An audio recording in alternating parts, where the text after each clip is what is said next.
This summer, I'm taking charge of each of the Premier League clubs to do their transfer business. So far, we've done a few of these. We've done the promoted teams. Last time, we did Manchester United. Today, a team has caught my eye in the transfer market because I don't think the window has gone to plan as of yet.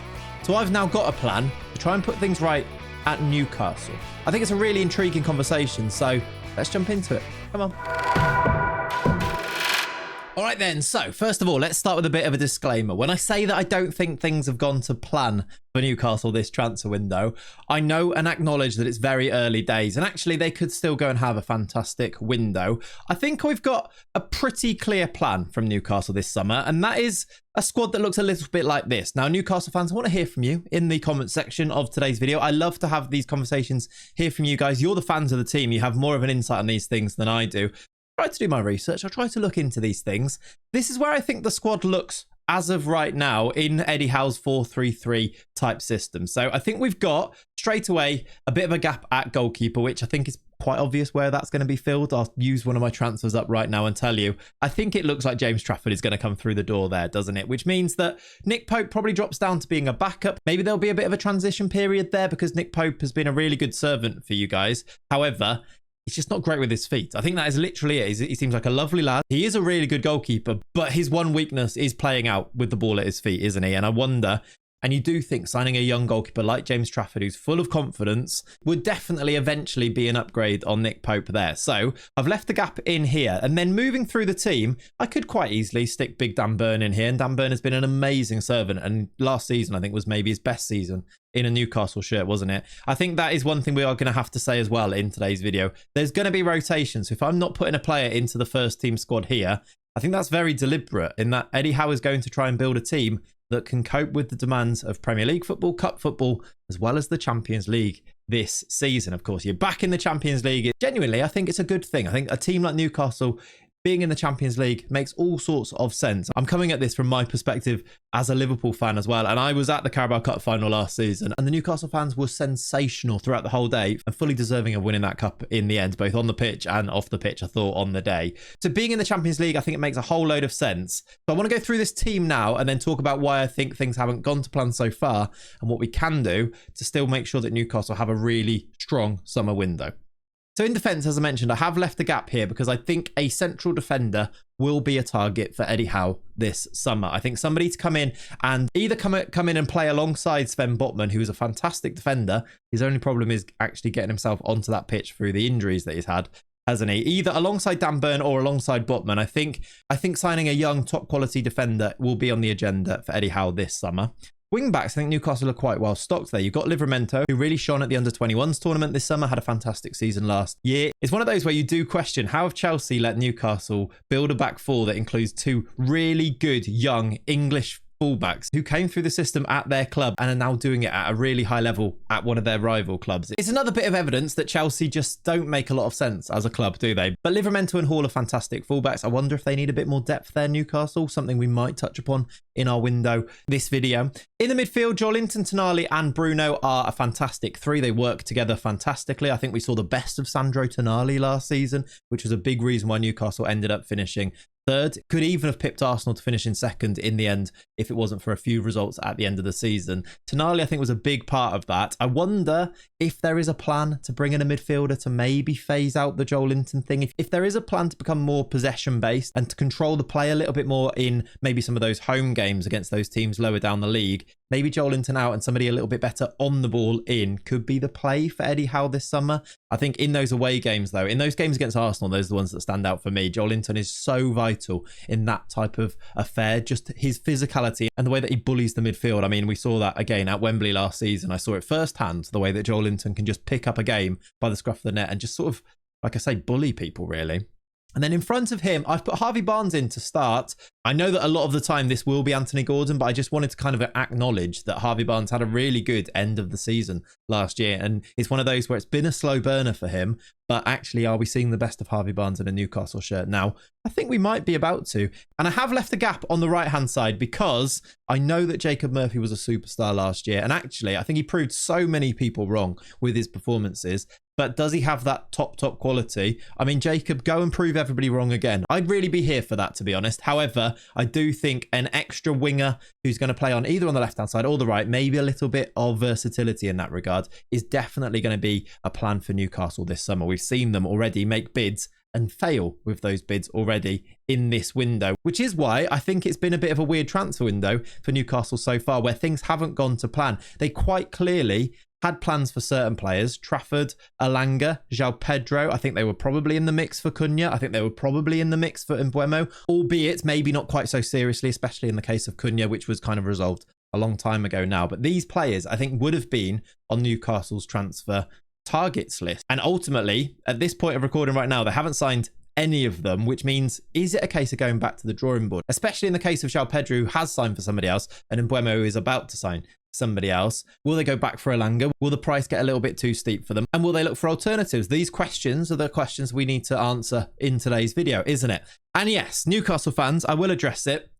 Alexander Isak is still in the team. I am a Liverpool fan, and I know that you're already, you've got your keyboards, you've got your hands on the keyboard, you're ready to go saying, we're not selling Isak. That's not a great impression of you, but I don't think Newcastle will sell Alexander Isak this summer. I think there's probably a little bit of truth from both sides. I think there's a little bit of both sides getting carried away in this. I'm going to try and be objective with this. I think Liverpool fans are getting a bit giddy about the idea of signing Isak. There could, in a very specific universe, be a chance that Isak makes that move this summer. However, it's a very small possibility, whereas Newcastle fans probably get a little bit carried away and saying there is no way that he is going to leave, whereas actually we see it all the time. Players leave football clubs, and there are a whole host of reasons for that happening. I think the reality is probably in the middle, in that where Alexander Isak probably does want to make that next step in his career, whereas he is also happy at Newcastle. I think both of those things can exist here. I wonder if there has been a conversation between him and Newcastle are just being very firm in their idea that no, he is not leaving and we are going to reject everything. And Isak might not be too happy with that, but he might just have to put up with it because Newcastle don't want to sell. Or there's an alternative reality where actually Newcastle do have a price in mind. They're just going to stick to it. But if they do get a bid there, maybe they would look to do business. At this stage, we don't actually know, and that goes for either side. And you don't need to get angry about people talking about Isak leaving, because if you're so confident he's not going to leave, don't worry about people talking about it. Don't get angry. And I'm saying that from a place where I've had so many comments, and I've never actually suggested that I think Liverpool will do it, but people get angry about this type of thing. I get it. Newcastle fans, I'm hoping I'm going to prove to you that I get you. I understand you. We're okay. We're all friends here in today's video. And look, I've kept him in the team. I've not sold him to Liverpool. We're going to keep him this summer. We're going to keep him in the side and build things around him for next season, because in an ideal world, that would be the plan, wouldn't it? So there we go. That's my Isak speech done for you. Put down the pitchforks, put down the keyboards. It's all good. All right, let's go and do some transfer business. And here we are then. It is the first day of our new season here. It's the 12th of August, and this is my transfer business for Newcastle this summer. I have signed 4 players, and I have allowed 4 players to leave. Let's start with the outgoings, because we didn't really touch upon them. But when I put those players into the team, when I did a bit of a squad audit, I decided that there was a few players that I think could be cast away. And there are a few players that probably would go if there was a good bid for them. But I wonder if there is going to be that interest. And actually, in an ideal world, would Newcastle want to keep them? They probably would. These are the players that I have allowed to leave. They are Martin Dubravka.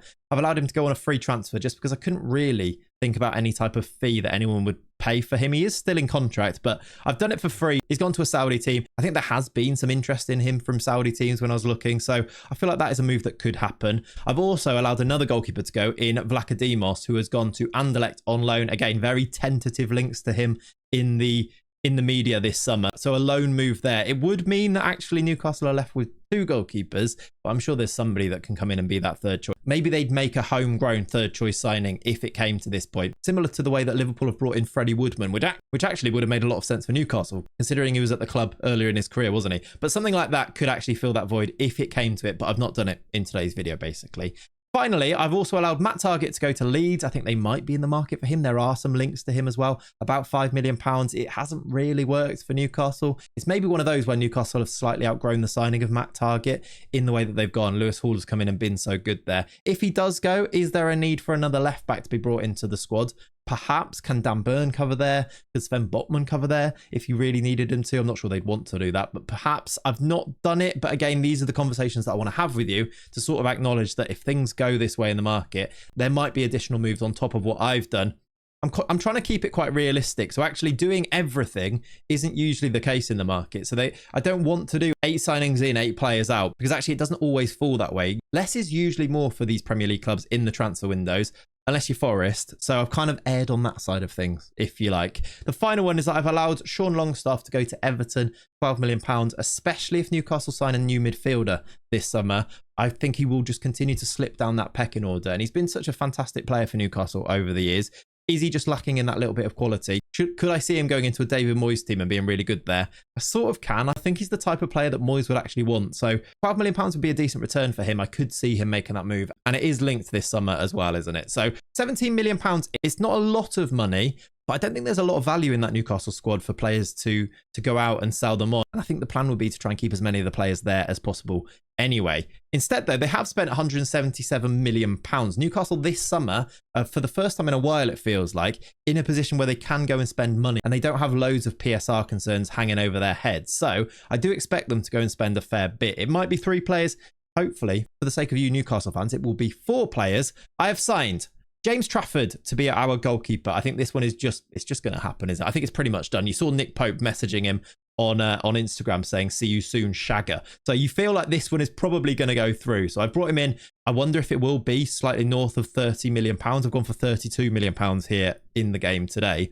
And we kind of had that discussion already earlier, didn't we? I think he will end up being a good signing. It's been a signing that's been coming now for what? 3 seasons, maybe you've been linked with him and it's just not quite happened. This is the year I think James Trafford will be a Newcastle player. And then into the 2 more realistic signings for me, I've gone for Giorgio Scalvini from Atalanta, who is pretty hotly linked this summer and is very highly rated, especially in Football Manager. If you were to bring him in, Newcastle fans, those of you who play FM, I'm sure you'd be very happy with this one. He's young enough as well to come in and not necessarily demand that first team spot as well. You could see him come in and sit behind the likes of Dan Burn and Sven Botman, but step in when needed and develop into the player that FM seems to think he can become.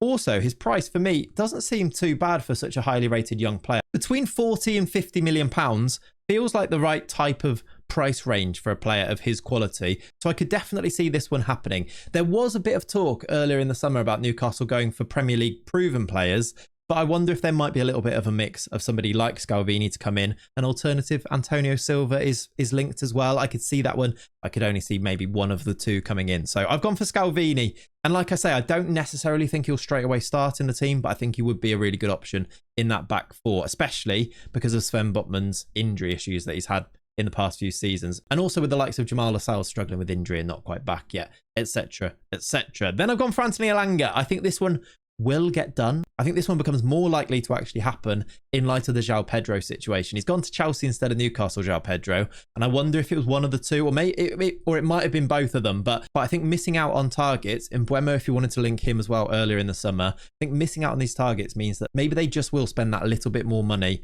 to bring in an Anthony Elanga, who I think they do just fancy as playing on this right-hand side of their front 3. I think it'll fit together a little bit like this, and I do personally expect this one to go through eventually. He is that Premier League proven attacker that I think they will be looking for, and maybe just and he is an upgrade on Jacob Murphy, isn't he? As much as I love Jacob Murphy.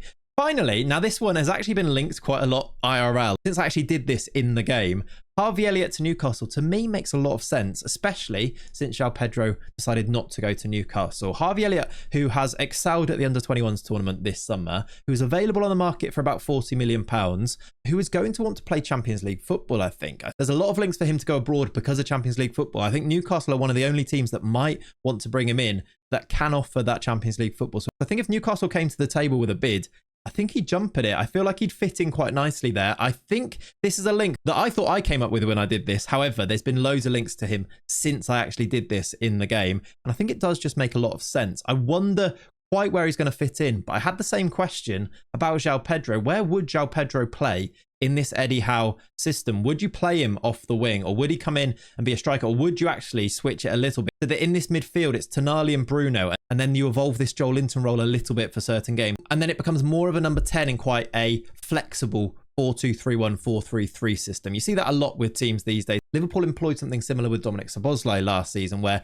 his starting position was definitely as an 8, but actually ended up taking up all those positions of a 10 as well. I wonder if that's something that we might see. Ignore the roles on here, but something like this, look, where Harvey Elliott starts in a midfield 3, but drifts into these areas, and it's something that maybe you'd expect to see of João Pedro if you had assigned him. It seems like that's a little bit deep for him, but who knows? They definitely wanted him. Where they were going to use him, I guess we'll never really know at this stage, will we? This, though, is going to be our squad for this season. I'm just going to pop Joel Linton back in because I think for the majority of games, I think this would be the way. But again, having lots of really quality depth. Harvey Elliott would be fantastic depth to have in a squad, and he would get a lot of game time as well, which is something that obviously he's looking for in his career. But if you just look down this list of subs here, I think this is what Eddie Howe would be really wanting this summer. Names on the list of backups that include the likes of Trippier, Elliott, Dan Burn, Fabian Schär, Lewis Miley, Harvey Barnes, Jacob Murphy, Will Asula still around in that squad as well. That's a big improvement, isn't it? And definitely I think will be the plan for Eddie Howe and his team this summer. The final thing that I wanted to mention is that I have kept the likes of Joe Willock, Kieran Trippier, even Lewis Miley, who has been linked with a move away. I've kept them in the squad because, as I mentioned before, I think the plan will be to try and keep as many players as possible, unless I suppose they need a few extra funds or if there's PSR issues, which it doesn't look like there's going to be. In an ideal world, I think this would be the plan, to keep as many of these good players around, because that's kind of where they fell down last time, isn't it? When they were last in the Champions League, they struggled in the league because trying to fight on all fronts isn't very easy. This, though, is the squad going into the system. What I'm going to go and do now, though, is clear this completely. I'm going to put Eddie Howe back in charge as the manager, and we're going to go and simulate the season and see what he does, because our work is done now. It's over to you, Eddie. What can you do with this squad? Can you go and get Champions League football again? Can you go and have a really fun run in the Champions League? Let's go to January and check in at about the halfway point to see how he's doing. All right, then, here we go. It is the 9th of January, so we're just over the halfway point of the season. Let's see what Eddie Howe here, as our assistant manager in the game, so that he's in charge of everything in the game. Let's see what he's got cooking for us this season. If we go to the... in fact, let's go straight away to the league table. Newcastle currently are 4th in the league. It's been a good start. They are in those Champions League spots. They're not quite challenging for the title, which is probably what you'd expect as a Newcastle fan. It's about all you'd want for a Newcastle fan, right? To be in and amongst it. They are 2 points off 3rd. Brighton have had a really good first half of the season, actually, and are in 3rd. But it's City, then Liverpool, Brighton, then Newcastle. Villa in 5th, Arsenal in 6th. Leeds are up in 7th. Good Lord, that is an outrageous achievement from Leeds, considering when I rebuilt them, they didn't do that well. Is that worrying? It possibly is worrying. But actually, Newcastle are doing okay. 45 points. It's 13 wins, 6 draws, 2 losses. So far, they've lost to Arsenal away. That doesn't ever happen, does it? They don't lose to Arsenal. They always beat them. And also, they've lost at home to Man City. Drawn to Brentford, Wolves, Chelsea, Palace, Leeds, Bournemouth. That means there's some big wins in here, actually. They've beaten Liverpool. They've beaten United. They've beaten Villa. They've beaten Brighton as well, who are, of course, doing quite well this season. So there are signs that this team is functioning to quite a high level. Alexander Isak has got 15 goals, look, in the first half of the season. He's also got the joint most amount of player of the matches. That's very interesting. Nick Pope has got the most clean sheets, or second most clean sheets, I should say. That means that Eddie Howe is still picking Nick Pope as his first choice goalkeeper. Now, I did wonder if there might be a bit of a transition period, but I don't see it because of the amount of money that Newcastle are going to pay for Trafford. So that's a little FM quirk for you, actually, instead, isn't it? Let's load in the team. Let's go pick best 11 to see how the players are performing. Let's have a look at some of their stats on here. Look, this is what would be the best 11 according to the game. Anyway, Jacob Murphy starting is a fun one. It looks like he kind of has been starting as well. He's got 16 games in this first half of the season, which is a lot more than Anthony Elanga, who's only actually started 8 games. So there's a fun one. There will be rotation. I think we talked about that. Scalvini's got 15 games. Dan Burn is being picked as the left back here, but he's got 15 games. Lewis Hall is injured at the moment. He's broken his ankle. So actually, maybe I should have signed a backup left back. Is that something, Newcastle fans, that you think you're looking at in the window this summer? Do you think Matt Targett's going to stay? Maybe that would be the case here instead. I'd like to know your thoughts on that, because it seems to me that Matt Targett is linked with a move away, but I don't see loads of links for players to come in that position. So let me know what your thoughts are there. In the midfield, it is Bruno Tonali, Joel Linton most of the time. Actually, it's not. Tonali is suspended at the moment, but he's only started 11, whereas there's 14 starts for Lewis Miley. That's a little bit left midfield, isn't it? I like it though. Lewis Miley was so good when he played all those games a couple of seasons ago now, but has really fallen down the pecking order since then, hasn't he? 12 starts for Harvey Elliott as well. I wonder where Harvey's been playing. Is it in that midfield? It is. Look, it's as the box-to-box. I mean, they played him once as a ball-winning midfielder, which is quite interesting, Eddie. But do you know what? We're going to go with it. But as the box-to-box in this system here is kind of what he's been playing as. But it seems with 12 games, he's definitely rotating with maybe Lewis Miley. Maybe it's because of the roles that Eddie Howe's using here that the players kind of fit those roles a little bit more. And if it was going to be Harvey, maybe it'd be more of like an advanced playmaker, that type of thing. Perhaps. We will see. Alanga not starting lows. Gordon has got himself 27 starts, 18 goals in 20 starts for Isak. That means there is some rotation at striker there as well, isn't there? If Isak's only played 20, is that because of injury? Has he had an injury this season? He had a couple of weeks out in August and then 3 days out. So no, not really. I mean, Will Asula's played 2 games. Who else is playing up front there then? Is it, I just don't know. Is it Gordon playing as a striker? It might be, you know. I wonder if he's had games there. Yeah, he has. Look, he's had a game against Atletico Madrid, a couple of games here against Liverpool and PSG as striker. Yeah, so Gordon is the rotation striker option, which is quite interesting, isn't it? I'm now going to remove these guys, though, because I'm not picking the team. It's going to be Eddie Howe, and we're going to go and finish off this season. I don't think I'm going to do any transfer business. We do have money to spend. We have got some interest in some young players here. Looking at the squad, I suppose what I would maybe need to bring in is a left back. So maybe I'll have a quick look to see if I could bring one in. I'm sort of okay with maybe Botman playing there or maybe Dan Burn playing there. We'll see. If there is somebody that feels realistic, I might pick them up in this January window. Otherwise, we're going to go to the end of the season and see what transpires for this Newcastle team. I will just check actually as well. We're still in the FA Cup, but in the Champions League, it looks to me like we might have gone out. It was still groups on this particular database. We were in Group H. They've been grouped again by PSG, which also means you don't go into the Europa League, does it, anymore? PSG, it's a tough group, actually. Atletico, PSG, and then Olympiacos. We beat Olympiacos, drew to Olympiacos. We drew 3 games out of the 6, and then lost to PSG and Atletico away from home. Not really any shame in that, is there? Those are really good teams. Newcastle away at PSG. Maybe there's a different story there, isn't there? But in this save here, they have lost that one. Oh no, they do drop into the Europa League in this database. So maybe we can go and have some fun there. It's not very realistic, but it's at least fun to go and see. So maybe they'll go and win the Europa. Still in the FA Cup. In the League Cup, we went out to Sheffield Wednesday on penalties. Not so good. I'll see you guys, though, at the end of the season, and we'll find out what happens. Come on.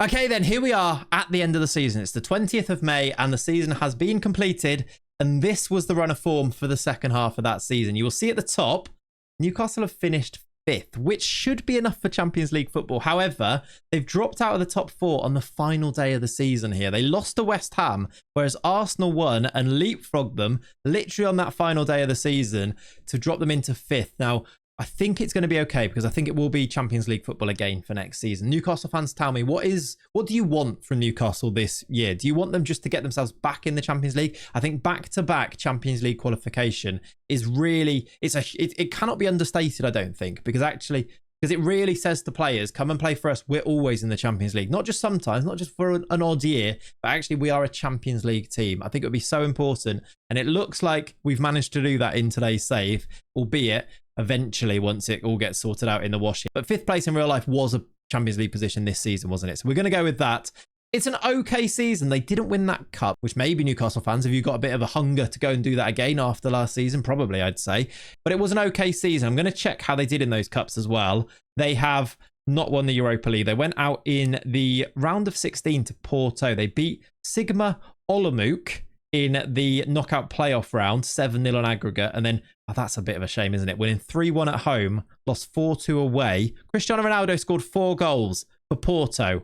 Why is Cristiano Ronaldo at Porto, first of all? Surely he wouldn't go there as a sporting man. And why is he still scoring so many goals to knock Newcastle out of the Europa League here? That is outrageous, isn't it? It was actually a bit of a poor bit of form following that as well. Maybe that exit from Europe hit them quite hard because they then lost 3 games on the bounce, went out of the FA Cup, lost to Chelsea, lost to United, beat Arsenal, even though Arsenal did finish above them in the end, lost to Liverpool, beat Everton, and then picked up some points here before losing on the final day of the season. At least Isak has scored a lot of goals, it would seem. Let me do a pick best 11 here and find out just how many goals that was. Wow, I've just seen it there. He's scored 35 goals in 40 starts this season. It's a good job you kept hold of him, right? It's a good job you're keeping hold of him in real life as well. And he's definitely not going to Liverpool. You can't get angry at that. I said he wasn't going, all right? You can't get angry. Anyway, these are the rest of the stats on here. 11 goals from Anthony Gordon. Jacob Murphy played a lot of games. Joel Linton played a lot of games. Tonali, only those 11 games. But I've just noticed he's banned. He's got his ban in the game. But how did he play 11 games if he's got a global ban until the end of this season? That's weird. I mean, it's not the end of the world for this, but you can maybe say that we would have done slightly better had we had one of our best midfielders in the team. Why did that come in later on then, where he's allowed to play 11 games and then not after that? Were they cup games or something? But no, it says global ban, so it doesn't make any sense. Either way, Football Manager things right there, isn't it? These were the stats of the players that I brought in. I think it's a realistic window. Newcastle fans, I want to hear what you think in the comments down below. And I want you guys to go and subscribe to the channel and watch the next video that pops up at the end of this one, because that'd be nice, wouldn't it? It means you watch more of my videos and sort of I get paid more. So have a lovely rest of your day. I'll catch you soon. Bye-bye.